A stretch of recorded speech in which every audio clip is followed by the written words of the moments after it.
ரீசெண்டா அரவிந்த் சாமி சொன்ன the psychology of money concept பத்தி நிறைய பேர் கேள்விப்பட்டிருப்பீங்க. நீங்க கேள்விப்படாத விஷயங்களை இந்த வீடியோல நான் சொல்ல போறேன். The psychology of money. நம்ம எல்லாருக்குமே எத்தனையோ ஆசைகள் கனவுகள் இருக்கும். ஆனா உலகத்துல நிறைய பேருக்கு இருக்கக்கூடிய பொதுவான ஒரு ஆசை எப்படியாச்சும் நல்லா பணம் சம்பாதிச்சிடணும் அப்படிங்கறதுதான். ஏன் எல்லாருக்குமே இந்த ஆசை இருக்குன்னு நான் நிறைய யோசிச்சிருக்கேன். இந்த உலகத்துல நமக்கு எது வேணும்னாலும் அதுக்கு முதல்ல பணம் இருக்கணும். நீங்க கையில வச்சிருக்கக்கூடிய மொபைல் போன்ல இருந்து போட்டிருக்கக்கூடிய ட்ரெஸ் வரைக்கும் எதுவா இருந்தாலும் பணம் இருந்தாதான் கிடைக்கும். இவ்ளோ ஏன் இப்பெல்லாம் மரியாதையும் கௌரவமும் கூட பணம் இருந்தாதான் கிடைக்குது. இன்னைக்கு நிலைமைக்கு உங்ககிட்ட பணம் இருக்கலாம், பணமே இல்லாம கூட இருக்கலாம். நீங்க பணம் சம்பாதிக்கிறதுக்காக தினமும் கஷ்டப்பட்டு உழைச்சிட்டு கூட இருக்கலாம். எது எப்படி இருந்தாலும் நம்ம பணம் சம்பாதிக்கிறதுக்கு முன்னாடி மணியோட சைக்காலஜி பத்தி நல்லா தெரிஞ்சுக்கணும். இதுல இப்பவே நான் ஒரு விஷயத்தை கிளாரிஃபை பண்ணிடுறேன். நம்ம மணி சைக்காலஜி பத்தி நல்லா தெரிஞ்சுக்கிட்டாலே போதும், அப்புறம் நம்ம நிறைய பணம் சம்பாதிச்சிடலாம் அப்படின்ட்டு சிலர் நினைக்கிறாங்க. கொஞ்ச மாதங்கள் முன்னாடி ஆக்டர் அரவிந்த் சாமி சைக்காலஜி ஆஃப் மணி அப்படிங்கக்கூடிய புத்தகத்தை பத்தி ஒரு இன்டர்வியூல தெளிவா சொல்லியிருந்தாரு. கொஞ்ச நாள்ல எல்லாருமே அந்த புக்கை தேடி அலைஞ்சிட்டு இருந்தாங்க. அது நல்ல விஷயம் தான். ஆனா நம்ம எவ்வளவு தெரிஞ்சுக்கிறோம் அப்படிங்கறத விட தெரிஞ்சதை எவ்வளவு லைஃப்ல அப்ளை பண்றோம் அப்படிங்கறதா முக்கியம். அதுதான் நம்மள இம்ப்ரூவ் பண்ணும். இந்த வீடியோல மணியோட முக்கியமான சில சைக்காலஜி பத்தி நம்ம டிஸ்கஸ் பண்ண போறோம். இது நமக்கு மணி பத்தின நல்ல அண்டர்ஸ்டாண்டிங்க்கு ஹெல்ப் பண்ணும்ட்டு நான் நம்புறேன். Psychology number 1, financial DNA. நம்ம எல்லாரோட சிச்சுவேஷன் எக்ஸ்பீரியன்ஸ் அப்படின்ட்டு எல்லாமே வேற வேற. ஒரு சிலருக்கு பேரண்ட்ஸ் நிறைய மணி ஏர்ன் பண்ணி வச்சிருப்பாங்க, சிலருக்கு அப்படி இருக்காது. நம்ம ஒவ்வொருத்தரோட வேல்யூ அண்ட் நமக்கு கிடைக்கக்கூடிய ஆப்பர்ச்சுனிட்டிஸ் அப்படின்னு எல்லாமே வித்தியாசமானது. ஒவ்வொருத்தரோட வாழ்க்கையும் வித்தியாசமானது. உங்களுக்கு சரின்னு படக்கூடிய விஷயம் எனக்கு தப்பா தோணலாம். நான் பெருசா நம்பக்கூடிய ஒரு விஷயத்துல உங்களுக்கு நம்பிக்கையே இல்லாம கூட இருக்கலாம். இப்ப பணத்தையே எடுத்துக்கிட்டா அது பத்தின உங்களோட புரிதலும் என்னோட புரிதலும் இன்னொருத்தரோட புரிதலும் வேற வேறையா இருக்கும். நான் பார்த்து வளர்ந்தது, கேட்டு தெரிஞ்சுக்கிட்டது, நான் கத்துக்கிட்ட அனுபவங்கள் அப்படின்ட்டு எல்லாமே சேர்ந்துதான் எனக்கு ஒரு புரிதலை கொடுத்திருக்கும். உங்களுக்கும் அப்படிதான். ஷேர் மார்க்கெட்ல இன்வெஸ்ட் பண்றதா சம்பாதிக்கிறதுக்கு சிறந்த வழின்னு ஒருத்தர் நினைச்சா அதுல ரிஸ்க் அதிகம், சோ அது தேவையில்லாத அப்படின்ட்டு இன்னொருத்தர் நினைக்கலாம். இப்படி நம்ம லைஃப் எக்ஸ்பீரியன்ஸை பொறுத்ததான் நம்மளோட ஃபினான்சியல் டெசிஷனும் அமையும். பெரும்பாலும் நிறைய பேரு நம்ம கத்துக்கிட்டது மட்டும்தான் சரி, உலகத்துல வேற எதுவுமே சரியில்லைன்னு நினைச்சு நல்ல விஷயங்களை கத்துக்கவே மாட்டாங்க. அப்படி இல்லாம ஒரு விஷயத்தை நல்லா அனலைஸ் பண்ணி அது சரியா இருந்தா நம்ம எடுத்துக்கணும். குறிப்பா மணி விஷயத்துல நம்ம புதுசா நிறைய கத்துக்கணும். சரியான ஃபினான்சியல் டெசிஷன்ஸை எடுக்க ஆரம்பிக்கணும். ரொம்ப ஆர்த்தடாக்ஸா இருந்தா கண்டிப்பா அது நம்மள வெல்த்தியான ஒரு பர்சனா மாத்தாது. அடுத்து psychology number 2, compound is king. பெரிய பணக்காரங்களை பத்தி நீங்க என்ன நினைக்கிறீங்க? அதாவது அவங்க கிட்ட இருக்கக்கூடிய நிறைய பணத்தை பத்தி கேக்குறேன். 100 கோடி ரூபாய் சொத்து மதிப்புள்ள ஒருத்தர் அந்த பணத்தை எல்லாம் கஷ்டப்பட்டு வேலை செஞ்சு சம்பாதிச்சிருப்பாரு அப்படின்ட்டு நீங்க நினைக்கிறீங்களா என்ன? நிச்சயமா கிடையாது. அது முடியாத ஒரு விஷயமும் கூட. ஒரு மாசத்துக்கு 5 லட்சம் சம்பளம் வாங்கினா கூட ஒரு வருஷத்துக்கு 60 லட்சம் தான் நமக்கு வரும். 10 வருஷத்துக்கு 6 கோடி. ஆனா அது எல்லாமே நமக்கு முழுசா கிடைக்காது. Car, bike, house, costly mobiles and luxury items அப்படின்ட்டு நமக்கு பிடிச்சதெல்லாம் தொடர்ந்து வாங்கிக்கிட்டே இருப்போம். அதுக்காக கூடிய செலவெல்லாம் போக நம்ம கையில வரக்கூடிய பணம் ரொம்பவே கொஞ்சமா தான் இருக்கும். இப்படி இருக்கும்போது எப்படி ஒருத்தர் கொஞ்ச காலத்திலேயே மிகப்பெரிய பணக்காரரா மாறுறாரு அப்படின்ட்டு நம்ம யோசிக்கும் போது நமக்கு கிடைக்கக்கூடிய விடை என்ன அப்படின்னா காம்பவுண்ட் எஃபெக்ட் அப்படின்றது. உலகத்தோட one of the best investor Warren Buffett தான் இன்னைக்கு இருக்கக்கூடிய அவரோட சொத்து மதிப்புல அதிக பணத்தை அவரோட 60 வயசுக்கு அப்புறம் தான் சம்பாதிச்சாரு. அப்போ அவ்வளவு வருஷமா அவர் என்ன பண்ணிட்டு இருந்தாரு அப்படின்ட்டு நீங்க கேட்கலாம். இத்தனை வருஷமா அவர் சும்மா இல்ல, அவரோட டீனேஜ்ல இருந்தே காம்பவுண்ட் எஃபெக்ட் மூலமா பணத்தை சேர்க்க ஆரம்பிச்சிட்டாரு. அதனாலதான் லாங் டேர்ம் பீரியட்ல அவரோட மிகப்பெரிய வெற்றியை அடைஞ்சு பெரிய ரிச்சா மாற முடிஞ்சு. நிறைய பேருக்கு காம்பவுண்ட் எஃபெக்டோட ஒரிஜினல் பவர் என்னன்னு தெரியல. பணம் சம்பாதிக்கணும்னு ஆசை இருந்தாலும் நிறைய பேர் ரிஸ்க் எடுக்க பயப்படுறாங்க. அந்த பயம் இல்லாதவங்க மட்டும்தான் இன்னைக்கு ரிச்சா இருக்காங்கன்ட்டு நீங்க எப்பவுமே மறந்துடாதீங்க. காம்பவுண்ட் எஃபெக்ட்ல நம்ம பணம் சேர்க்கணும் அப்படின்னா அதுல உடனே நமக்கு ரிசல்ட் கிடைக்காது. அது லாங் டேர்ம் ப்ராசஸ். அது வரைக்கும் நம்ம பொறுமையா நம்மளோட ப்ராசஸை கண்டினியூ பண்ணிக்கிட்டே இருக்கணும், வாரன் பஃபெட் மாதிரி. இன்னும் நீங்க காம்பவுண்ட் எஃபெக்ட்டை பத்தி தெளிவா தெரிஞ்சுக்கணும் அப்படின்னா மேல ஒரு ஐ கார்டு கொடுக்குறேன், சோ அந்த வீடியோ கிளிக் பண்ணி பாருங்க. அடுத்து psychology number 3, luck and risk. நம்ம வெற்றி தோல்வியை தீர்மானிக்க போறது நம்ம எடுக்கக்கூடிய முடிவுகளும் நம்ம செய்யக்கூடிய செயல்களும் தான்.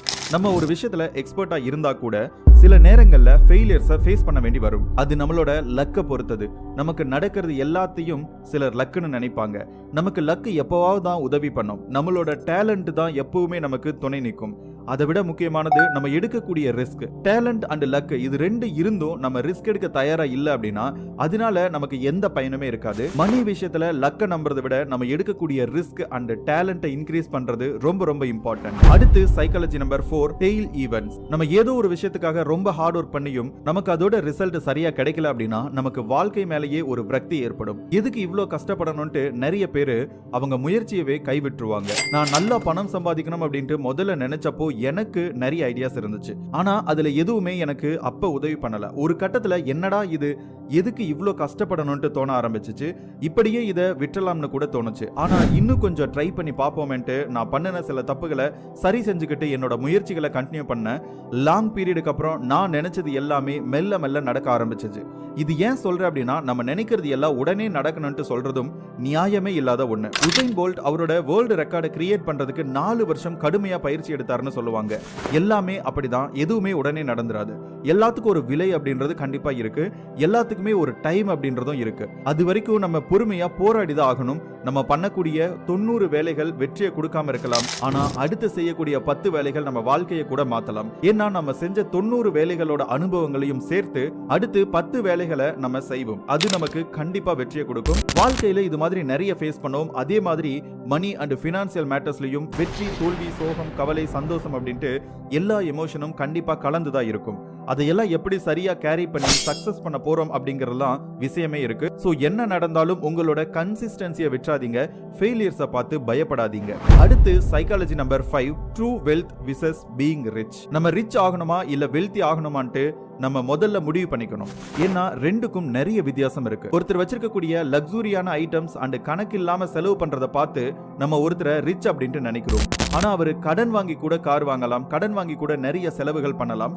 ஒரு உண்மையான வெல்தி பர்சன் தன்னை ஒரு ரிச்னு எப்பவுமே பெருசா காட்டிக்கவே மாட்டாரு. பணத்தை தண்ணி மாதிரி செலவு பண்ணி பந்தா காட்ட மாட்டாங்க. லைக் ரத்தன் டாடா மாதிரி. ஒரு ரிச் சம்பாதிக்கக்கூடிய காசை எப்படி அழிக்கலாம்னு பார்த்து தேடி தேடி செலவு பண்ணுவாரு. எல்லாரும் தன்னை பத்தியே பேசணும் அப்படிங்கிறதுக்காக ஏதாவது புதுசா பண்ணிக்கிட்டே இருப்பாங்க. ஆனா ஒரு வெல்த்தியான பர்சன் எல்லாம் இருந்தும் அமைதியா இருப்பாங்க. ரத்தன் டாடா மாதிரி அவங்க கிட்ட சரியான செல்ஃப் கண்ட்ரோல் இருக்கும். அவங்க எப்பவும் அசெட்ஸை தான் பில்டு பண்ணுவாங்க. அவங்கள பத்தின பில்டப்ஸ் இல்ல.